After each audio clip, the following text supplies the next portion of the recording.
Okay, hi Ilya. Hi Colleen. Can you say your last name for us because I can't say it? You know when they do the whole pimp my ride thing and the exhibit knocks on the door? Yes. And he's like, okay, I'm going to pimp his ride. And then he opens the door and the guy's like screaming, like, oh my god, it's exhibit, it's exhibit. And it's obviously all staged because there was a camera on the inside of the house. And he's like, introduce yourself to the camera, and obviously he's already met exhibit. That's what I feel this is like. This is like that. Isn't he funny? Okay. Can you say your last name? No, stop trying to think of the questions. Zaludev. One more time? Zaludev. Zaludev. Okay, and where is that? It's a Russian name. Is it Russian? Mm. Okay, but you're from here. I grew up in the UK. Did you? Why is it so forced? Because it's a natural. I feel like you need natural to. force. I feel like you need to relax. I'm relaxed. No. Trust me. I've already had. I'm good. All right. Okay. So, why did you come to London in the first place? God. I told you you were getting interviewed. This is serious. Well, they say that the first thing that UCL students ask one another is which Oxbridge college did you get rejected from? So there's your answer. Oh, so you got rejected from college, so you came here. No, I got rejected to do engineering at Oxford. When I turned up, there were like 30 ultra nerdy people for 2 places. But you're happy here. Yeah, I guess. And your major is, or whatever you call it here? I'm doing a PhD in computational finance. PhD, so that would make you how old? Take a guess. I would say like 23, 24. It's just my natural good luck. It's your natural good looks. No, I'm a lot older than that. 28. 26. 26. Okay. So I have numerous degrees, by the way, just so you know. I know. Let's go over those, actually. Okay, first one is... You don't have to tell me where they're from, just tell me what they are. First one's an undergraduate master's in engineering and finance, which is a thing in the UK, you can do undergraduate masters. Okay. Okay, in science subjects. Right. Then I did a master's in transport and finance. Then I did a master's in computational finance. And I'm doing a PhD in computational finance. And what do you want to do with all of these degrees? Don't know. Maybe get one of those job things eventually. Right. Okay. Hard to say. Rather not have one, to be honest. Well, wouldn't everyone rather not have one? No, but you know, you can kind of get by and do your own thing and have your own business and not have to work for the man. You can be the man. Which you hope to aspire to be one day. Possibly. Okay. Yeah. So I have a few questions about culture things, and I'm hoping that looks like it's written in alien language. It is written in alien language. I have terrible handwriting. I apologize. Really No, stop. Okay. Don't cut that bit out. I want the people to know how horrible they handwrite. They know. Okay. Trust me. Okay.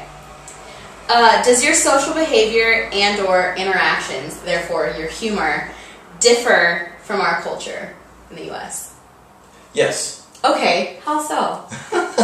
Or should I say no? Is that the short answer? That's a short answer, but I want the long answer. Well, yes, because you guys, guys have this image of us being all extremely polite and, you know, like in that Family Guy episode. I've met you. I don't think you're that polite. When in Family Guy they parody the British and they have this game show called Wheel of Politeness. Okay, no, I think you guys need to learn to laugh at yourselves a bit.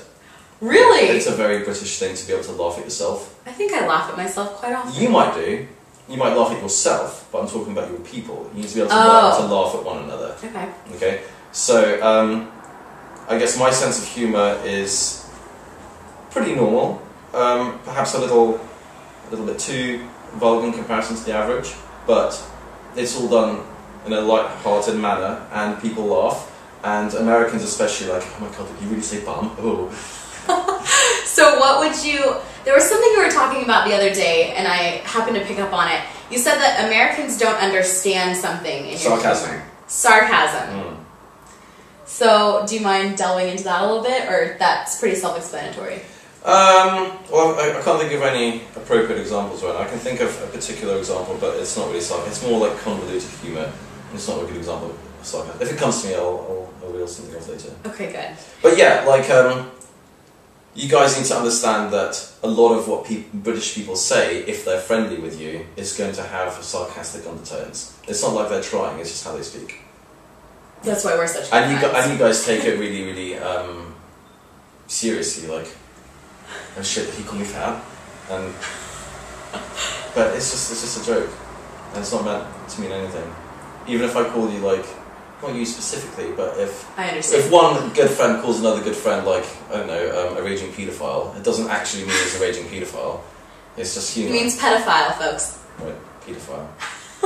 Like one of my friends, he wants to be a teacher, and he's a very charismatic guy, and I call him a dirty pedo, but he's not. He's the nicest human being around, and he's like, And he's British, so he understands. Mm-hmm. Okay. So, what don't you like about the U.S.? I know you're traveling there in a week or so. Is there anything that you don't like, or that you're not fond of? I can't really talk too much from experience because I've only ever seen this a little bit, but it's your ignorance of the outside world. How, for example, your World Series is US only. I know, it doesn't make sense. Don't even talk to me about baseball. Giants. Didn't actually know that was baseball. Some kind of American sport. Oh, nice. Okay. So yeah, you guys need to be a little bit more aware of the outside world. That whole Miss Teen USA 2010 thing, why do people need globes? That's a good example. Yeah, you know what I'm talking about? Yes. So there's that. There's a list. Okay. And the other thing is that, now this is a sort of two-sided deal.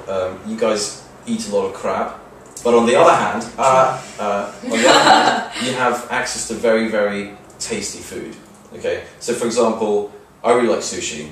You've got buckets of it. Okay, here it's very expensive. It's not that great, and so you have basically catered for all cuisines, which is fantastic, and I really like that. So anything you want, it's there. But obviously, the cheaper food tends to be less healthy, like fast food. Right. And unfortunately, the reality is that not everyone can afford to eat good food. So I'm not saying this as a criticism of your your availability of cuisine, but I'm just saying that a lot of people end up being in the unfortunate situation where they have no choice. And so that's not a criticism of the individual person. I guess it's a criticism of the way that your economy works. Yeah, our economy is not doing so hot right now, but not as bad as Greece. Also, I don't like how religion plays such a massive role in your lives, and especially in politics. Like, religion has a place, and people in the UK go from being completely atheist to being very religious, just like they might do in the United States. So there's no difference there, but religion is a personal choice, and it shouldn't be a political choice. So, for example, your presidential candidate will say, I am of this religion, and therefore he will automatically get that vote.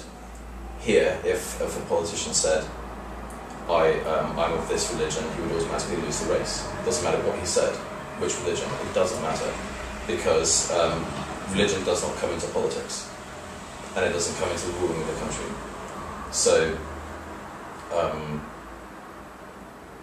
that's a huge difference, and a lot of people in the United States, I feel, push the sort of religion side of things a bit too far. Maybe they don't know better, maybe they feel very, very strongly. I don't know what the reason is. People are entitled to their opinions, but should it really drive an entire country when isn't the United States all about freedom of religion? Good point. Touché. So should your politicians really be trying to win by appealing to a certain demographic? I don't think so. Yeah.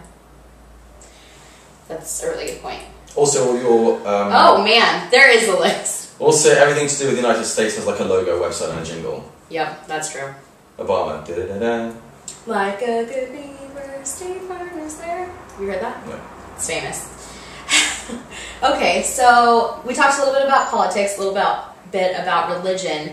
How does healthcare... Can I just go back to that point? Yes. Now, I think there should be a presidential candidate who stands up and says, I'm completely atheist, and I'm not here to win an election based on any... Or rather, I'm completely religiously neutral. That would be better. Not atheist, but religiously neutral. He just doesn't take it into consideration. Right. And I'd like to see that guy win. Because that way, you know that he's not appealing to a particular demographic. He's saying that I welcome all and no religion simultaneously. You can be extremely religious, or you can be not religious at all. You're welcome. I think that's the best solution. Anyway.